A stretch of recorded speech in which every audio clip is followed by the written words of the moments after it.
मोदीगिरी बंद करो, बंद करो, मोदीगिरी बंद करो, बंद करो, बंद करो, लोकतंत्र का हत्या बंद करो, बंद करो, बंद करो, Modi Adani bye bye, Modi Adani bye bye, Modi Adani bye bye.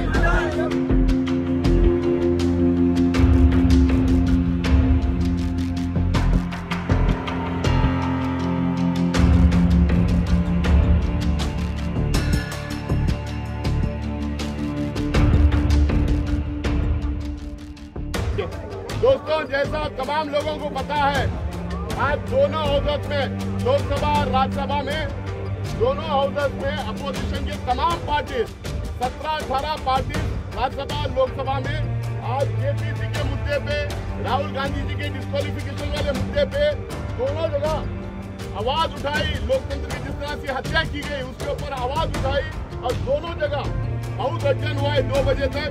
और सारे पॉलिटिकल पार्टीज के एमपी करीब 150-200 एमपी इकट्ठा होके काले कपड़े पहन के ब्लैक डेमोक्रेसी मनाते हुए, ब्लैक डे मनाते हुए सारे लोग पैदल मार्च पहले गांधी प्रतिमा पे गए, वहाँ पे अपना प्रोटेस्ट रजिस्टर किए, फिर वहाँ से पैदल चल के यहाँ पे आए हैं। तमाम पार्टीज के लीडर, फ्लोर लीडर जो यहाँ मौजूद हैं, वो अपनी अपनी बात आपके सामने रखेंगे। सभी पार्टी के वरिष्ठ नेतागण और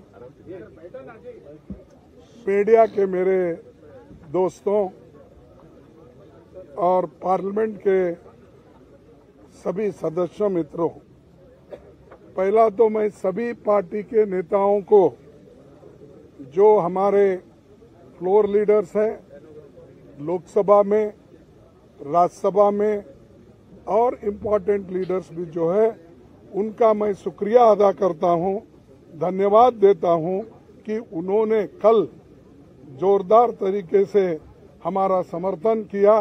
राहुल गांधी जी का जो डिफेमेशन केस में डिस्क्वालीफाई जो हमारे स्पीकर ने किया था, उसके बारे में डेमोक्रेसी की हालत देश में क्या है, किस ढंग से चल रही है, इसके लिए वो सभी पार्टी चिंतित है।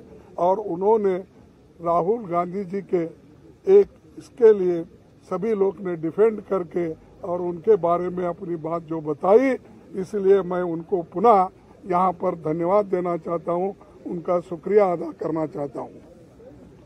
भाइयों, दूसरी चीज ये है कि आज हम काले कपड़े के ड्रेस में क्यों आए कि ये नहीं कि किसी को बताने के लिए नहीं, हम ये दिखाना चाहते हैं कि इस देश में डेमोक्रेसी को मोदी जी एक एक करके खत्म कर रहे हैं। एक तो पहले ऑटोनोमस बॉडीज को खत्म करते हुए आए, दूसरी तरह जो कानूनी तहत लोग चुनाव में जीत के आए, उनको डरा धमका के उन्होंने हर जगह अपनी सरकार बनाने में गए।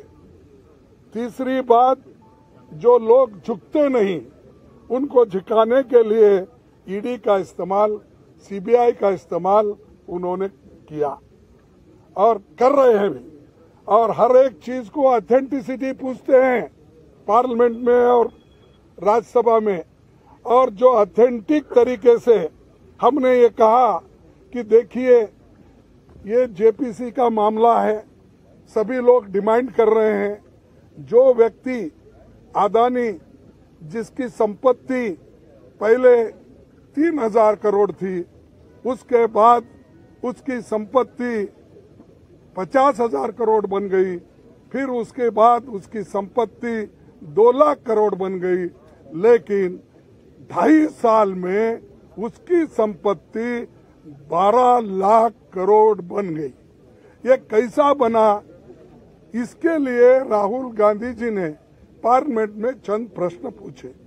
पहला प्रश्न तो ये पूछा कि मोदी जी, अडानी के प्लान में आप आए थे, ये आपके और उनके रिश्ते क्या है? दूसरा प्रश्न इनका था कि जो अडानी इतना छोटा इंडस्ट्रियलिस्ट है, उसको इतना बड़ा आपने किया, इसका कारण क्या है?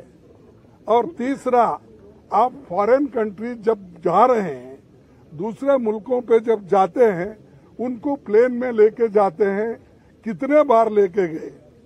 चौथा प्रश्न ये था कि आप जहाँ जहाँ जाते हो उसी वक्त वो भी वहाँ पर आके मिलते हैं, उसका कारण क्या है? और पांचवी बात यह है कि जब आप वहाँ पर जाते हैं, वहाँ के प्राइम मिनिस्टर्स, वहाँ के फॉरेन मिनिस्टर्स, वहाँ के कैपिटलिस्ट लोगों के साथ मिलवाते हो, ये क्या बात है? इन चीजों को आप उत्तर दे दो। और छोटे से समय पे एक आदमी इतना पैसा कमा सकता है, जब देश में 50% लोग अभी भी उनकी इनकम केवल गरीबी रेखा के नीचे है।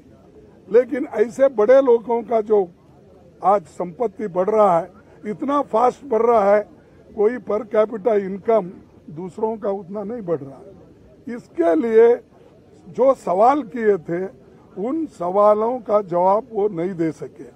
और पूरे पार्टी के नेता लोग यहाँ पर जो जितने भी पार्टियां, हमारे 18 पार्टी आज आए हैं, एक भी पार्टी मिस नहीं हुआ।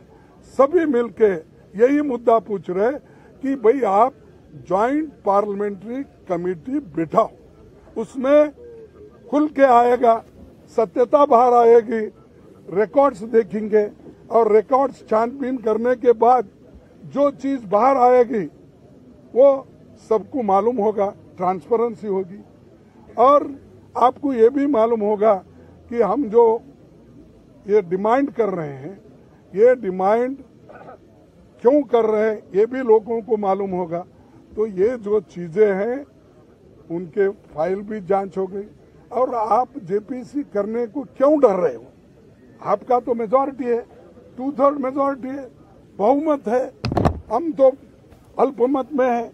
और मेंबर्स जो बनेंगे ज्वाइंट पार्लियामेंट्री कमेटी के, वो तुम्हारे ज्यादा बनेंगे, बीजेपी के ज्यादा बनेंगे, या तुम्हारे दोस्तों को मिला के और ज्यादा हो जाएंगे। तो डर क्यों बात है? किस बात से डर रहे हो? इसका मतलब है कि दाल में कुछ काला है।